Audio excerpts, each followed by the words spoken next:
Сега ще ви покажа защо животът е вкусен с Фибанк. Моята банка.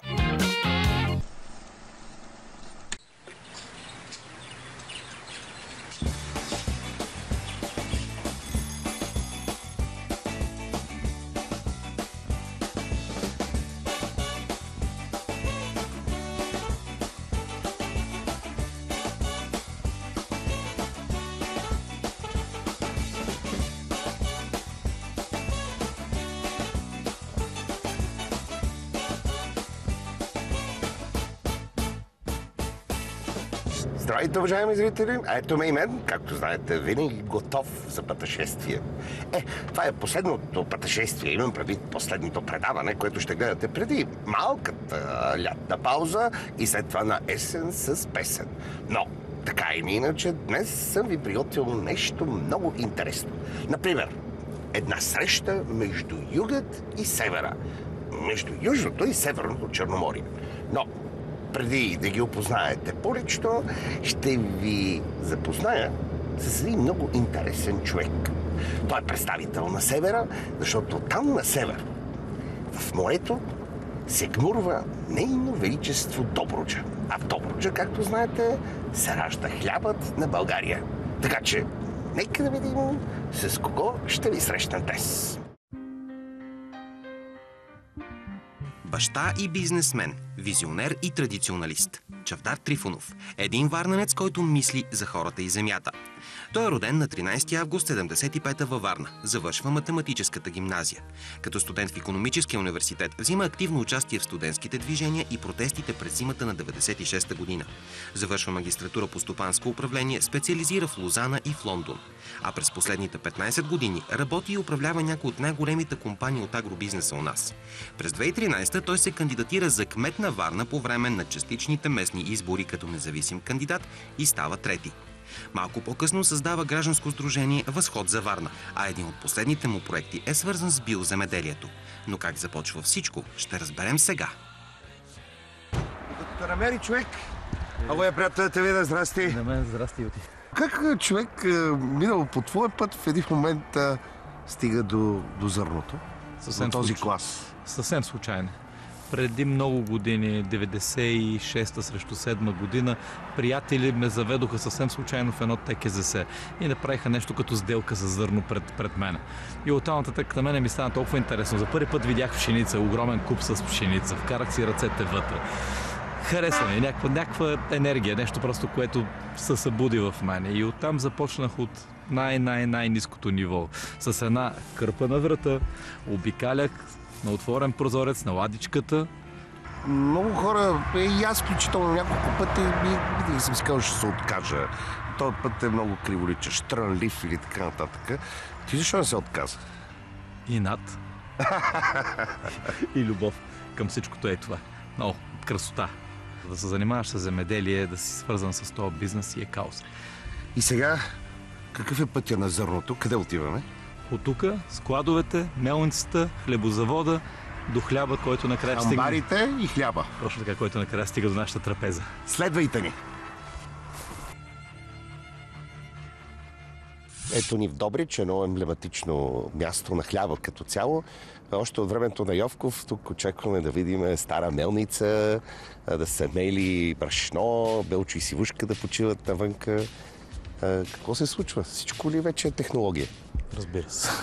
Все пак живота си тече, технологиите се развиват, така че най-модерните технологии естествено са въвлечени и в производството на хляба. Модерна страна в аграрно отношение ли е България в момента? Доста. След програмата САПАРТ, която вкара много пари от присъединителните фондове, в един момент се появи новата техника. По същата тая програма и тези мелници стари също се модернизираха, сложиха също ново оборудване и по този начин реално се превръщаме в една модерна, работеща и в аграрно отношение държава. Това ли е модерното бъдеще на България? Това е част от модерното бъдеще. България в момента произвежда много по-голямо количество от собственото си потребление. Мисля, почти, ако да кажем, че миналата година общата реколта на България е била около 10 милиона тона всякакви зърна и маслодайни, ние сме изнесли над 5 милиона от тона от това сме го изнесли. Което означава, че в България полека-лека има възможност да се настани и продукти с по-висока добавена стойност, каквито са биоземеделието, екологичното производство. Тъй като там добивите са по-ниски, но имаме достатъчно площи и точно на тези по-затънтени места и така нататък. Но това е и секторна и държавна политика, която трябва да бъде насърчавана. Имаме достатъчно площи и възможности и всеки трябва да прави така най-доброто, което зависи от него, пък аз след малко ще ти покажа на тебе какво аз съм направил. Личният ти принос в биопроизводството. И в бъдещето. Ма гледам и лука, и маруките се хванали, всичко вече започнало да излиза. Тук също се е подредило. Това ли е бъдещето? Това е бъдещето. Това, което маха отзад в касните стаи. И вкъщи имам също част от това бъдеще 9-годишната ми дъщеря, която първо ме запали върху тая идея. Видях в нея една огромна метаморфоза, нещо, което не съм очаквал, когато се връщаше от лозе с баба и дядо, когато бяха засели цветя, лук, магданозец, доматчета, ходи, полива ги, пита, бабо, ще ходим ли да ги поливаме? Не само да ги засееш, а да знаеш, че и утре трябва да ги полееш. Да се грижи и да носи отговорността за тях. Да. Точно така. Между да съм впечатлен. Аз бях миналата година в Щатите, където по така модела на първата дама в много училища се правят такива неща и по същия начин децата са супер ентусиазирани. Дано тази бодра смяна възприема идеята, че трябва отговорност. Дай Боже, това е идеята. Надяваме се, че това ще е мисия за всички деца и тя наистина ще изгради от тях едни създатели, а не консуматори. И ще им даде тая приучаване към този труд и връзката с земята. Това е, което се надяваме. И дай Боже, всъщност наистина да им даде една култура на здравословно хранене, което е най-важното в момента за нашите деца. Как го виждаш ти бъдещето, така, чисто фикционерски? Как го виждаш? Особено в този сектор. Виждам го като една комбинация между модерното, новите технологии, които влизат несъмнено, но и заедно с това биоземеделието, връщането към земята, към връзката между човек и земята. Няма го изкуственото, има само труд, семена, вода и хора. И земя. Уважаеми зрители, когато пътувате из безкрайните полета на България и отскочите ето към нашата житница, към Добруджа, не забравяйте за разказа на този човек, защото той спомена, че това да учим самите себе си на грижа към земята, може би е най-важният урок на държавата, на родителите и на всички нас. Аз продължавам нашето пътешествие към това колко е вкусна България и колко интересни неща можете да намерите в нея. Дали ще е някъде на юг, дали ще е някъде на север. Важното е да обичаме България с цялото си сърце. Връщаме се в моя телевизионен дом, за да ви запозная с един представител и на югът.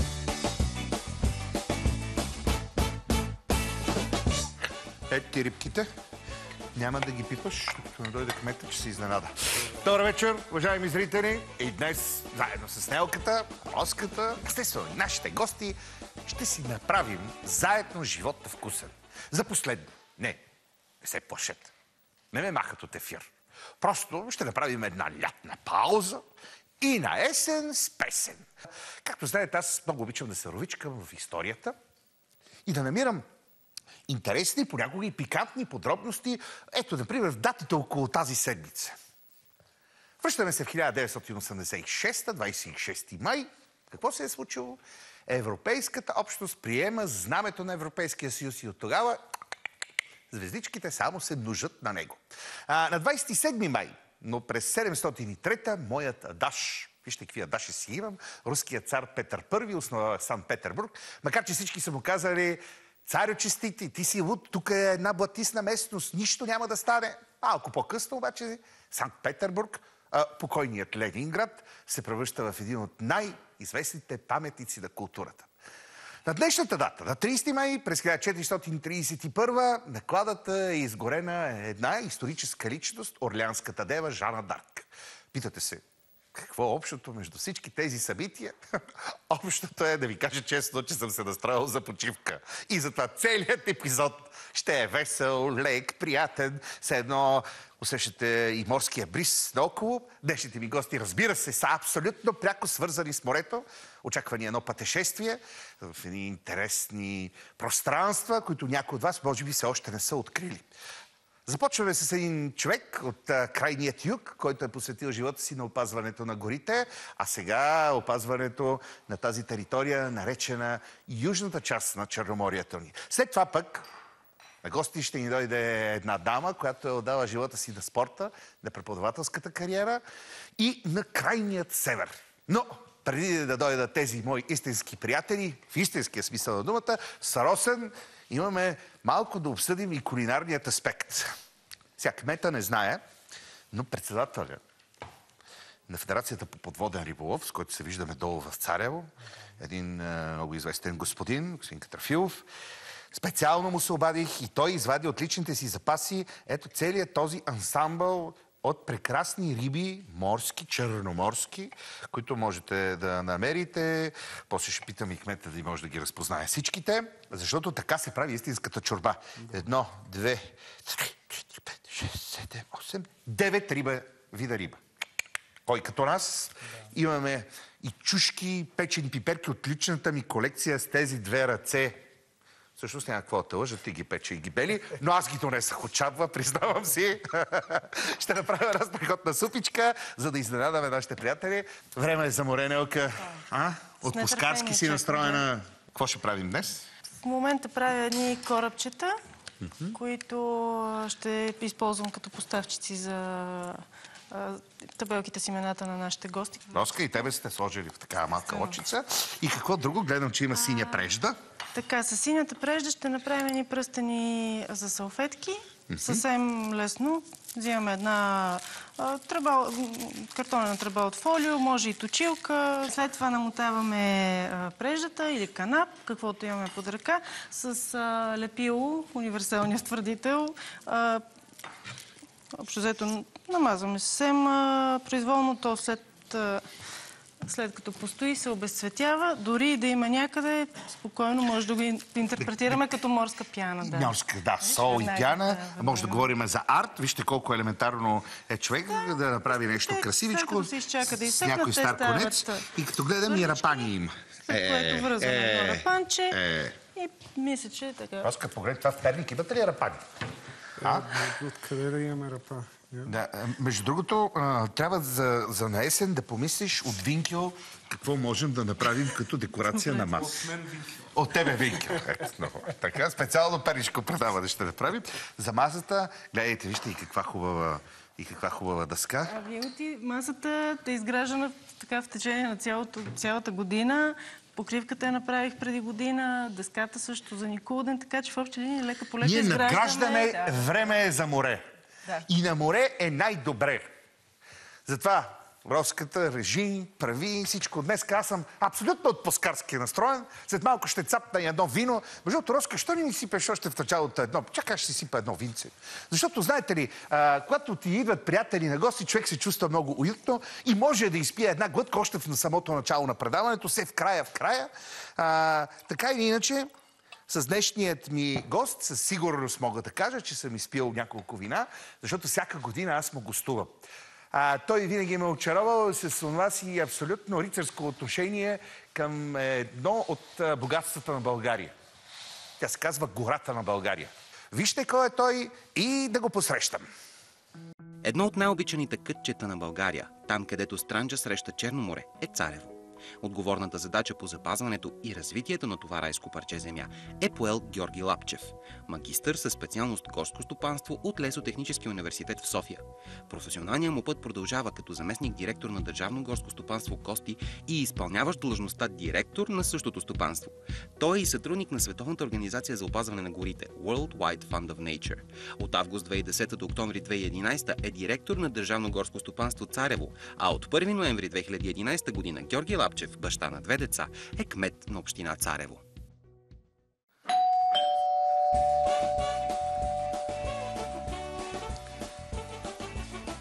Господин кмете, изключително ми е драго да ви стисна ръката. Ето, заповядай на моя територия. Армаганчета. Едно малко скромно подаръче за теб. Камерата, тук, да. Много обичаме такива подаръци. Обаче аз, още докато влизаше господин кмета, усетих едно познато подрънкване и почукване. Тук имаме. Странджанска магия. Значи това е паламудец, нали? Така и тук може да нещо, което ти много харесваш. Да.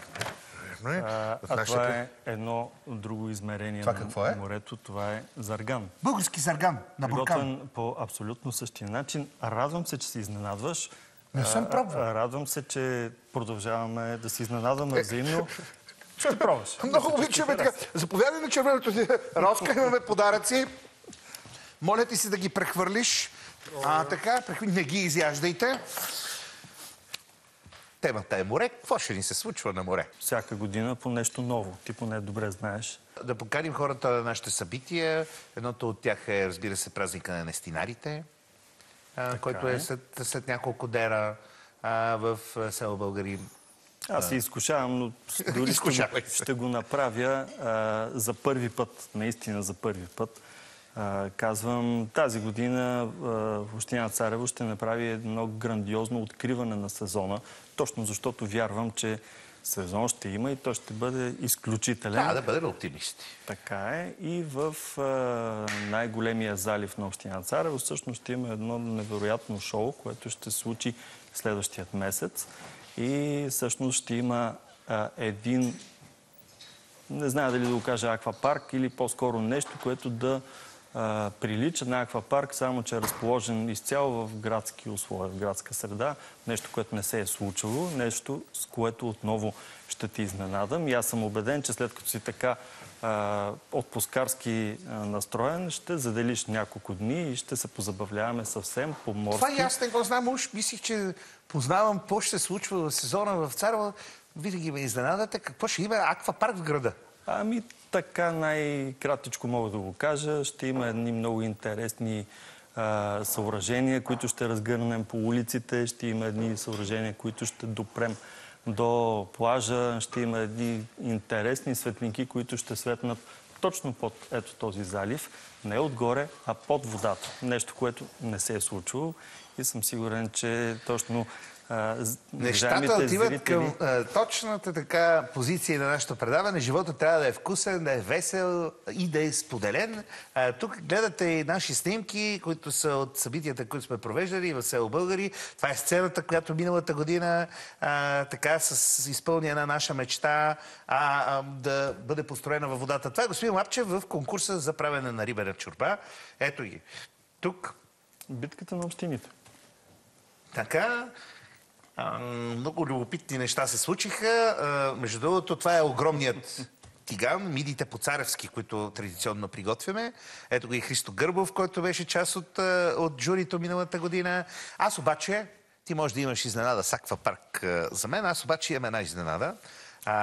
Миналата година в цялата суматоха на моето пребиваване дойде и един наш гостенин от Америка, от Русия, който е водещ на едно невероятно предаване в руската телевизия. Той е колега. Той е афроамериканец, но говори чисто руски. И аз бях така призован да му покажа как се готвят миди по-царевски. Сега ще видите, почти отдавайки се, защото, както виждате, морето е много бурно. Двамата с него, като два тюлена,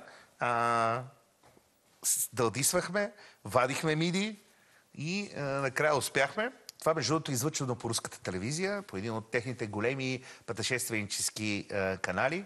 Ето ни тук тези прекрасни тела, които се опитват да оберат мидите от камъните на залива. Както виждаш, това човек да покани приятел е нещо много интересно. Той беше впечатлен от нашия фест. Ето ни двамата с плавниците, с мидите. Не го очакваш това. По руската телевизия миди по-царевски. Виж колко апетитно изглеждат. Миришат на море, казвам точно в този момент. Двамата си говорим на руски. Да, това е. И ето го кадъра от нашия фест. Всяка година все повече и повече хора. Тази година сме длъжни да продължим магията, така че... Едно весело лято се очертава в община Царево. Отидете там да видите голямата парзалка. Разбира се, на есен ви чакам, за да опитате от нашите миди с ориз на празникът на усмихнатите хора в края на лятото, нашия рибен фест. Но Преди това, преди да разберете какво точно ще готвим днес, искам да ви направя едно кратко пътешествие отново на една щастлива територия, на една щастлива планета. Планетата се казва Моята собствена къща, моят собствен дом. Вече обявих, че двойно повече порции от домодомците излъчваме в този сезон, който тръгна. И това е точно обосновано, защото се оказа, че много хора са щастливи да видят как други хора са преодолели собствения си страх и са изпълнили една своя мечта. Нека видим началото на днешното новодомско парти.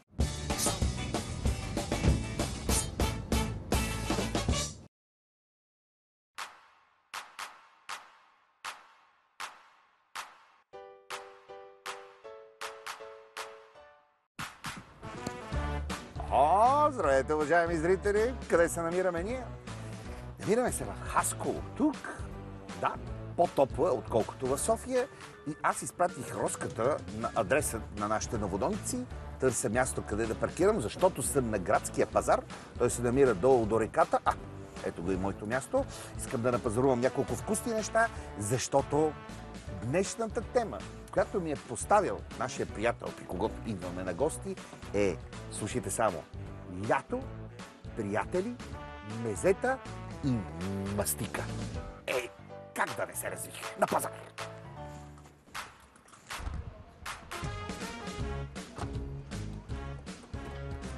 Маслинки, естествено, тиквички, пресни картофчета, зеленийка, останалото сме го купили. Благодаря. Ще хубави ягодки от Жълти бряг. От Жълти бряг, това е пак тук в района. В района, да. Много напред. Много мъж. Чудни, сега идват съвсем пресно време. Дай една стайгичка, моля ти се. Тази стайгичка купувам веднага. Ма вие на живо изглеждате... Всичко. По-добре ли изглежда? Абсолютно. Това е голям комплимент. Много благодаря. Динята! Взел съм ягоди. Сега не е сезона на дини. Мезето на динята... Плюс това турски дини аз не ям. Това не е турска сара. Добре, каква е? Българска превъзходна, може би. Май месец дини в моята кухня не се ядат. Никой не може да ме убеди, че дината е вкусна, че е българска и че е или е турска, или е гръцка. Няма да е питна. Няма да е питна. Вярвам на ягодите, че са български. И на лукчето, че е българско. Трябва да бъдем патриоти. Хубав ден желая на всички. Чао, чао! Чао, чао! Айде, живи, брат! Събирам си всички продукти, дето съм ги зарязал по пазара и отивам да готвя. Моя приятел Роската вече е почнал подготовката, защото, както разбирате, всичките трябва да отидат в хладилничето, да станат огнено студени и да изпепелят страсти и всичко, което се брои за кристали, бъдещи и минали спомени на работа.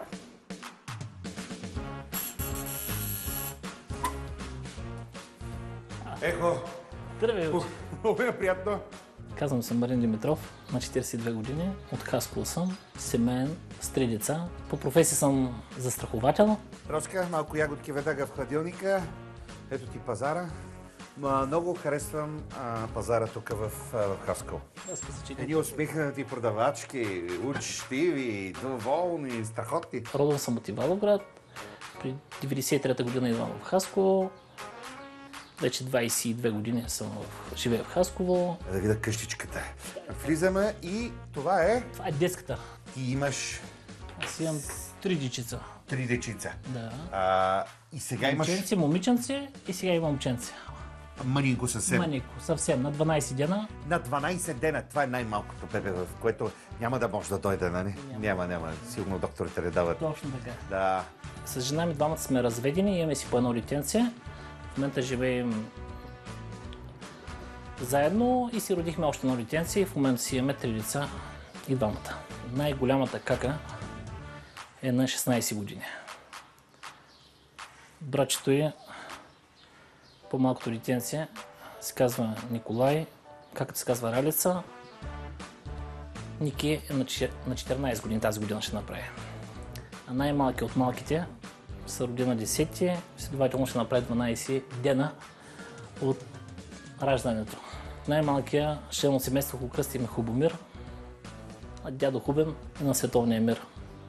детската е прекрасна. Ей, какво слънчице грее. Това откъде се включва? Там. Още другото копче. Така. Страшен дизайн. Много хубаво оформление. Вложили сме много усилия по интериора. Ами да, ма това между другото е... Целият апартамент. Да. Това е много. Аз сега за първи път виждам точно такъв запъш интериор. А има и по другите стаи още неща. Има много неща. Уважаеми зрители, да ги видим.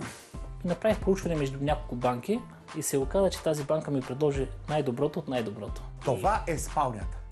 И детска на малкия човек. Да, като начало. Като начало. Значи това е едно звездно небе. Орион със звездето Орион. Ти ли си го рисувал? Не, но идеята беше... Идеята така.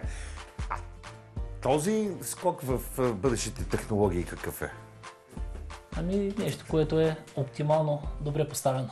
Това е елиминиране на варианта заспивам на канапе. Точно, абсолютно.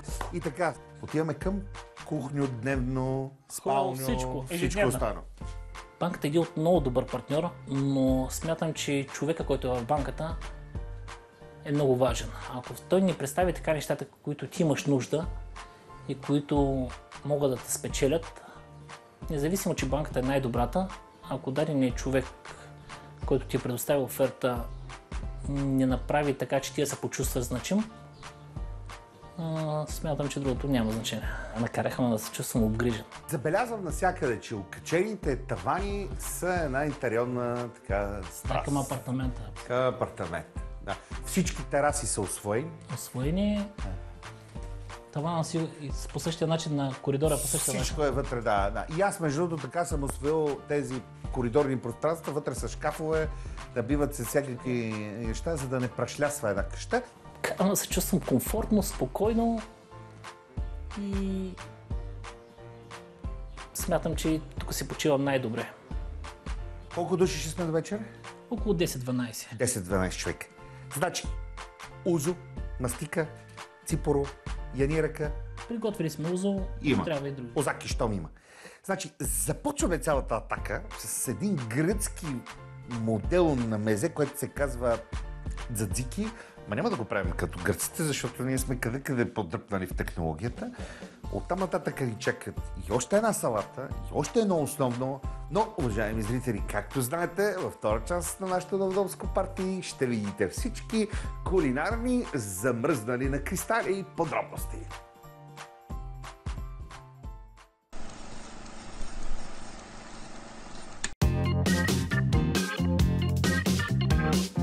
Защото животът е вкусен. Свибанк. Моята банка.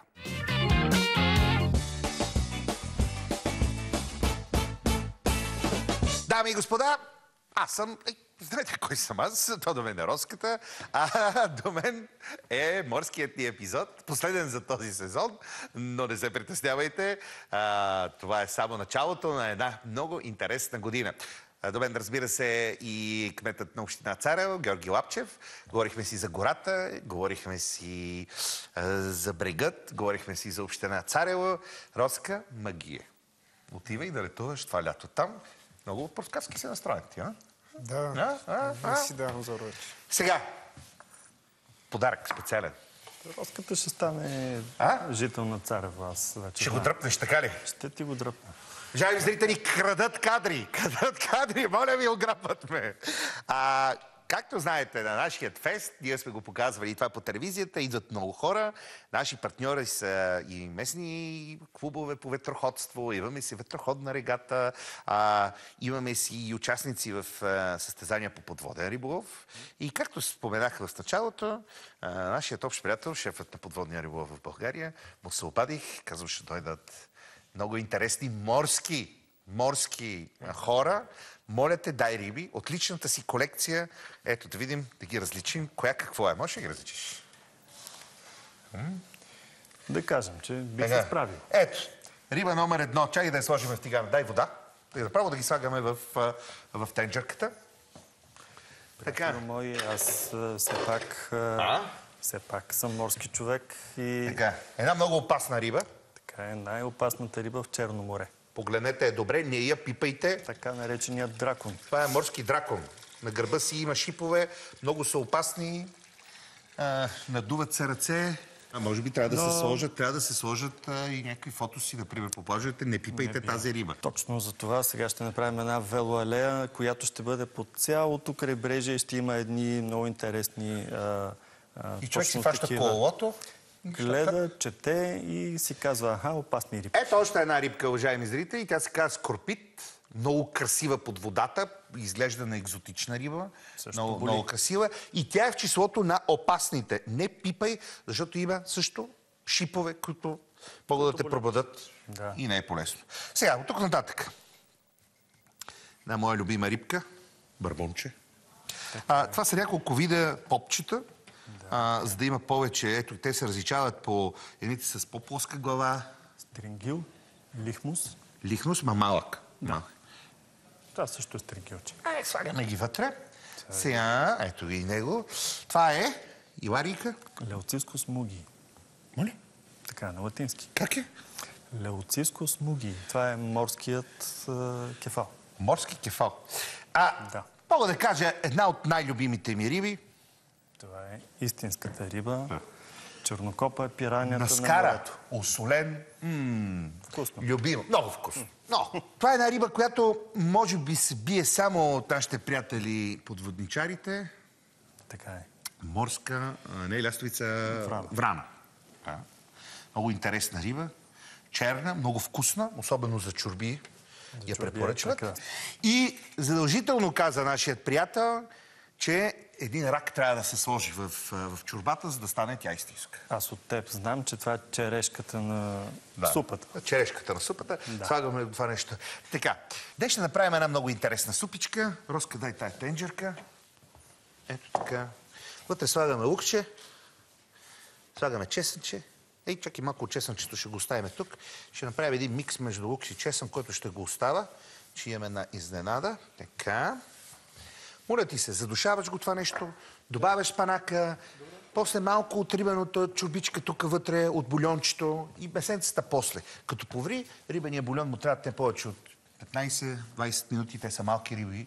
Няма страшно. Уважаеми зрители, аз оставам Роската и мой приятел господин Лапчев да си поговорят за морето. Продай се за по-висока цена. Нали? Искай. Това е момента. Готов. Отиваме към една кратка пауза, която в телевизията и викат време за реклами.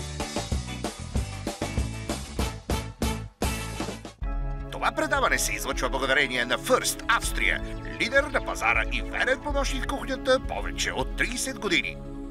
Моят избор.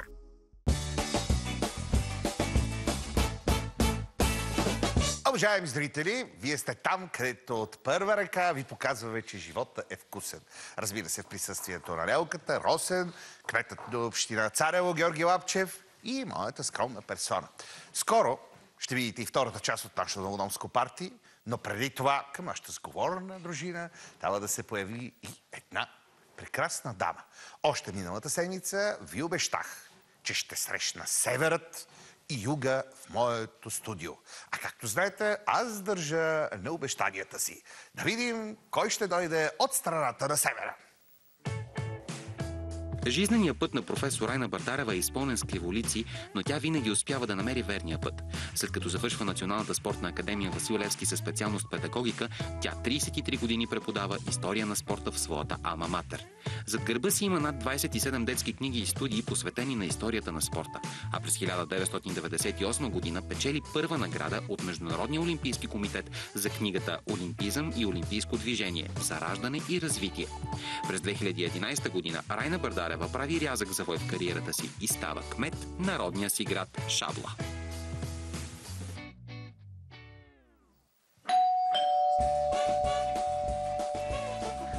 Добре дошла!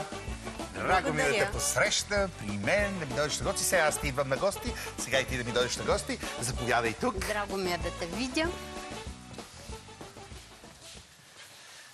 Какво става с фара? Най-стария фар в България, така една от най-източните точки на страната ни, впуснала се в морето. Да, фара е емблемата на община Шабла. Достатъчно стар, за да бъде обновен. тази година. Добре казано. Ще му подменим премяната. Той ще го пребоядисаме. Това ще бъде направено съвместно с военноморските сили. Такава е уговорката ни. Вече подготвяме този процес. Освен това, от 2 години, пак благодарение на това сътрудничество, има отворени врати на ФАРА. Всеки петък през месеците юли и август. Всеки може да отиде и да погледа всеки България би от ФАРА. могъл да отиде. Сега подготвяме и друга една възможност да се излиза на една от площадките на ФАРА, за да може да се види цялата панорама наоколо. Така че ФАРА наистина е отворен като обект, но тъй като е военна зона, само в определени дни. Само казвам на нашите зрители, че двете общини са много български, но и много различни.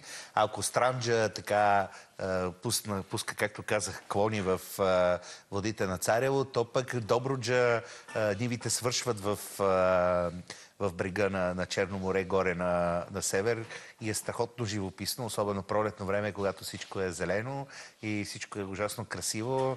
Така Добруджа дарява с необятните си пространства. Кажи ми, моля те, какво ще се случва през този сезон горе в Шабла? Какво предстои?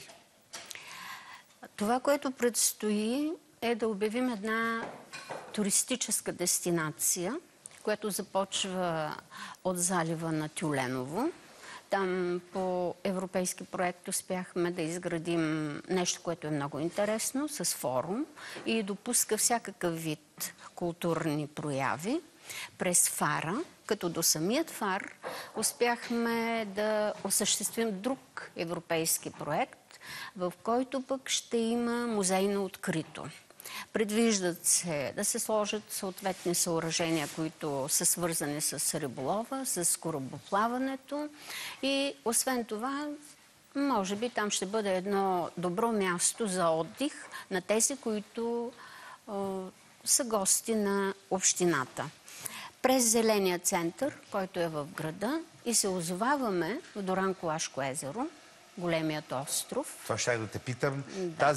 И понеже и община Царево е с древни традиции, но пък като знам какви неща и колко древни цивилизации има горе на север, това ще да те питам, големият остров на езерото ще бъде и най-накрая истинска атракция.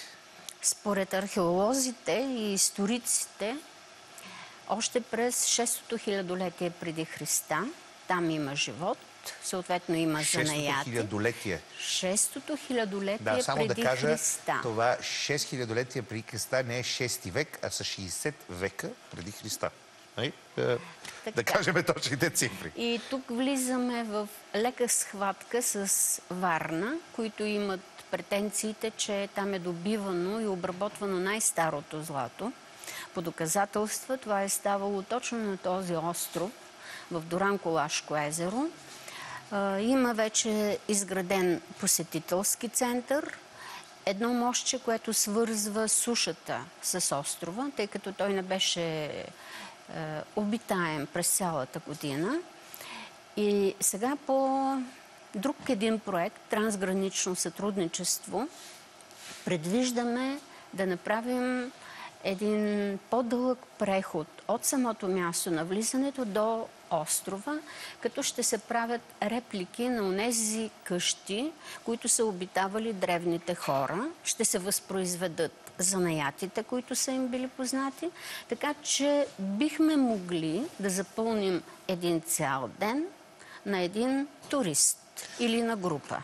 Пък бих казал, че и атракцията, която представлява самото езеро с формите на наблюдение на изключителни птици, на лебеди, на редки видове, също е страхотно място. Идват и много чужденци, които с едни бинокли гледат непрекъснато птички и тревички, както се казва, и е супер любопитно, защото Дуранкулашкото езеро е част от голямата миграционна стратегия на птиците Вития Понти. Да. И е страхотно интересно. Аз съм бил свидетел. И това, на което си позволявам да сложа акцент, е, че от тази година в на територията на общината са отделени няколко места, на които ще развиваме бивакуването. Тъй като къмпингуването е доста по-сложна форма. Да, това ще да ти кажа. Аз понеже съм ходил много там, за съжаление, така, идеята към по-диво кемпиране и по-диво пребиваване доведе до една много просташкава ханалия. Опъваха се палатки навсякъде, на непозволени места и всички онези, които харесват природата, в един момент си вика какво става. Палатките никнат като гъби. Това по някакъв начин ще придобие ли завършен културен вид? Организираност. Трябва да има контрол, който ще налага общината. Определили сме територии на къмпинг Крапец, около Езерец, Тюленово и Шабла. Така че всички онези, които разполагат с кемпери, с палатки, биха могли да се възползват от тази услуга, която ще стартира това лято. И другото, което е от особена важност, не само за общината, но и за всички хора, които имат такива физически страдания, е, че имаме шансът да започнем калолечение. Тоест идеята е да се създаде център за калолечение до Тузлата, която стои така непокътната. Само лебедите и се радват. Това е едно от нещата, с които може да се похвали Северното и Черноморие. Това са страхотните Тузли. Това са едни много древни езера, кални, в които има лечебна кал и така по цялия север, между Варна и между Шабла, има няколко такива места. Шабленската Тузла е много интересна и много важна. И така хора с всякакъв тип заболявания, по примера на Древен Рим, могат да ходят да се лекуват. Такава е амбицията, натам сме тръгнали. Това е част от празникът на плодородието. Това е отговорът на община Шабла. Надолу на юг има Рибенфест. Ти направи един страхотен празник на плодородието, който става все по-вкусен и все по-богат и плодороден, бих казал, защото такова изложение на усмихнати хора, то е в началото на есента.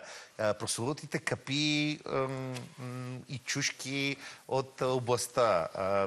Правене на погачи. Нали? Да, и добри кулинари. Този празник наистина е като рогът на изобилието. И ако мога да си позволя, искам да благодаря на всички съставни на общината села, тъй като ако не е тяхното пряко участие, този празник просто няма да се получи. Читалища, състави, толкова е пъстро, толкова е богато, толкова е сочно. И аз така казвам да им благодарим с кметицата, защото без тях този празник няма да е така истински.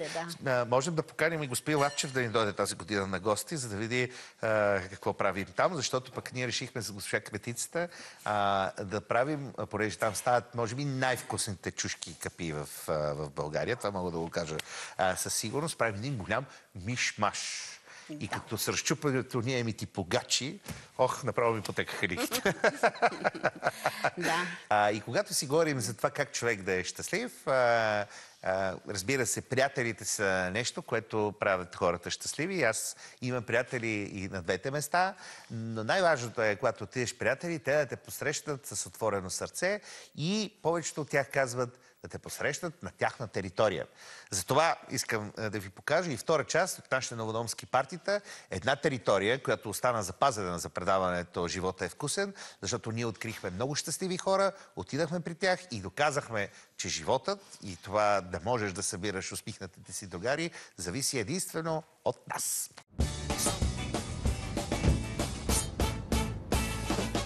Казвам се Марин Димитров, на 42 години, от Хасково съм, семейен, с 3 деца. Най-малки от малките са родени на 10-ти, следователно ще направят 12 дена от раждането. Във връзка с присъствието на най-малкия член на семейството се консултирахме с личните лекари и тяхното мнение беше все още да не присъства на такива мероприятия сред много хора. Но нищо не очаквам. Идеята е, че аз съм си поканил приятели, ако искаме да опитаме от гозбите научи, да си пинем по нещо за детето и за апартамента и да сме живи и здрави и това е.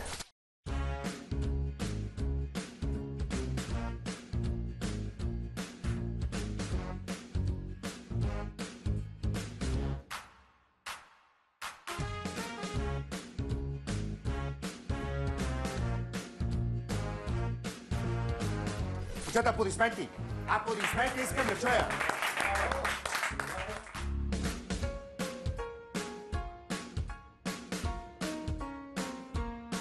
Беше ми поставена следната мисия.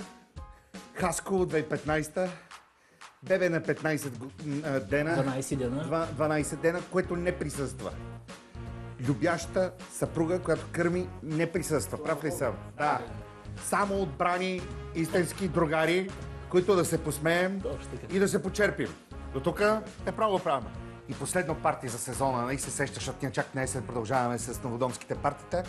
Мастика и узо питиета, всякакви насонови питиета. Всякакъв тип средиземноморски добавки като мезета. Започваме от най-далечния край на масата. Дзадзики, научени с краставички, стиквички, нежно, крехко. Млечен сос вътре с джоджан, направен с лимонче. Тиквичките са направени на нещо като макарони, джиджи-биджи, нали, трябва да сме модерни. Мракийски, отгоре полезни семки. После като ви питат само люшнихте ли, вашите жени, вие ще кажете не, ядахме и полезни семки. Етап номер 2 в нашето развитие. Салата с охтоподи. Много важен момент. Салатата с морски дарове или по-скоро с охтоподи или с пипала. Аз ти препоръчвам от калмари. По-евтини са, по-бързо стават и при всички положения са по-вкусни. Картофчетата пресни, сварени, леко охладени. Студена салата, нали? Студена мастика. Точно. Така. Сега. Най-лесно става с варене на пара. Моята система е слагаш в една тенджерка малко вода. Така. Може да сложиш някакви миризмички вътре, типа на... Чесънче. Листа от чесън, решетката за пара отгоре. Отиваш и си купуваш директно пипала, Така. калмари. Но, ако човек се сблъска с... Ето, това е калмар. Калмар голям. Това е калмар. Просто съм взел цял, за да го покажа колко е красив. Показа много бързо как се чисти. Това е така наречената спица. Штрак, махаме. Ето до това нещо досадаме тук вътре. От това нещо отделяме само ето така, защото това е клюна на животното. Штрак. И сме готови да варим. 15 минути прекусили. И след това ги оставяме да изтинат. Най-важното нещо обаче в моята рецепта е да запазим онзи бульон, който ще остане тук, защото с него ще правим следващата рецепта.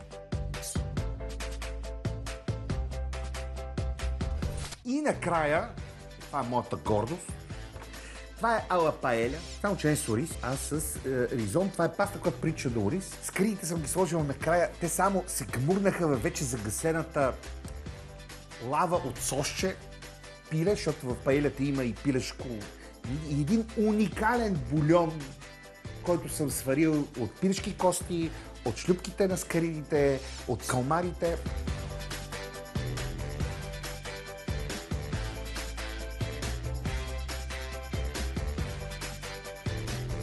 Моти ти спаси положението тук нататък. Жената има книга, по която ще готви, и ти се спаси от тук нататък. Уха! Заповядай! Благодаря. Уважаеми зрители, както знаете, настъпва онзи миг, в който аз казвам чао на екипа и ние с момчетата поемаме полета на здравето. На здраве! И до на есен, когато с песен, усмивки и много рецепти отново тръгваме из България, за да черпим опит и вдъхновения от прословутите ни новодомски партита.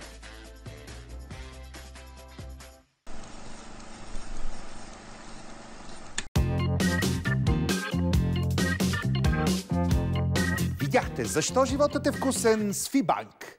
Моята банка.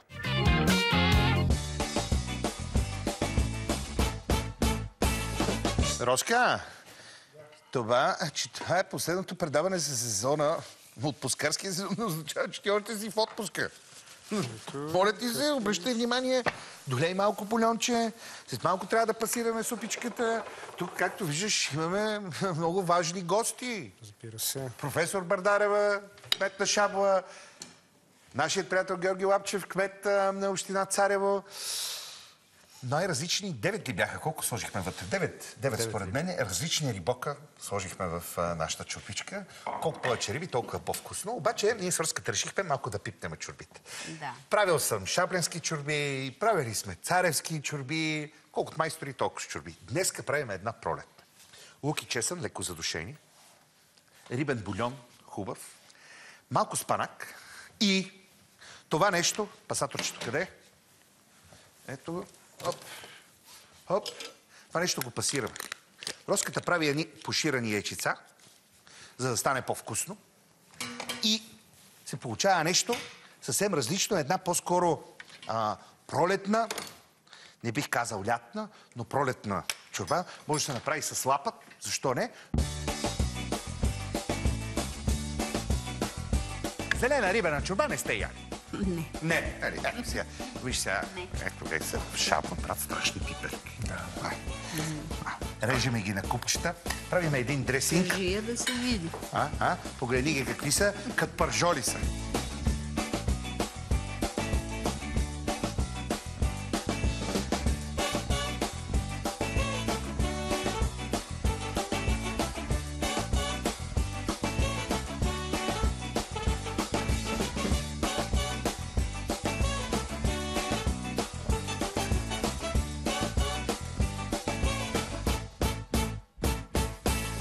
Дами и господа, този сезон се изтъркули. Сякаш беше вчера, когато си говорихме с Татяна Дончева, с Божидар Димитров, с Хайгашот Тагасян, с който чествахме арменската Коледа, укрепвахме българо-румънската дружба с Владо Беряно и дъщеря му. Въобще, каквото и да се сета.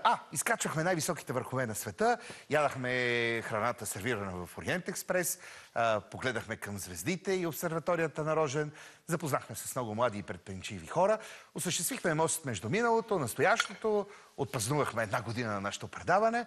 През октомври отново ви чакам тук с пълна сила, ние ще сме достатъчно заредени, както в момента и Роската е напълнил нашите чаши, защото ми е много приятно да кажем началото на голямото лятно пътуване на хората, пътуване към едни вкусни спомени, които надявам се, че ще ми разказвате на есен, с тези двама прекрасни кметове, които са дошли тук, за да ни убедят в едно, че България е едно прекрасно място за живеене, едно прекрасно място, за да отидем на почивка. Пожелавам ви истински добър сезон. На всички хора, които работят по морето тази година, да им пожелаем успех, защото от тях зависи Негово Величество, клиента, да е доволен. По-малко катаклизми, повече усмивки и повече поводи да кажем, че живота е вкусен. На здраве! Вие почвайте да опитвате супичката, а аз пък искам... Да. За севера и юга. За севера и юга, ето, обединението на тази маса. Аз имам книжките, които да ви надпиша. И... Нека да е лято! Айде, нека да е лято, уважаеми зрители. Тези съвременни технологии. Чакайте да спра, че не е правилно да карам, да чета. Хем ще да кажа, айде на ваканция и те пак се съсетили за мен. Така, яви, какво са написали колегите? Щях да забравя. Ето, уважаеми зрители, преди да тръгнете където и да отивате, посетете нашият благотворителен, страхотен ивент. Това е изложба базар, традиции и кухня на англоговорящите държави. Организатор е един от големите езикови центрове в София. Правим го вече за поредна година с тях. И разбира се, целта е да подкрепим селищата СОС, детски селища в България. Вкусна храна, която обаче няма да я сготвя аз, а учениците от езиковия център. Чакам ви утре, 31 май от 10 часа пред Народния театър Иван Лазов, за да похапнем заедно, да се позабавляваме и естествено да помогнем.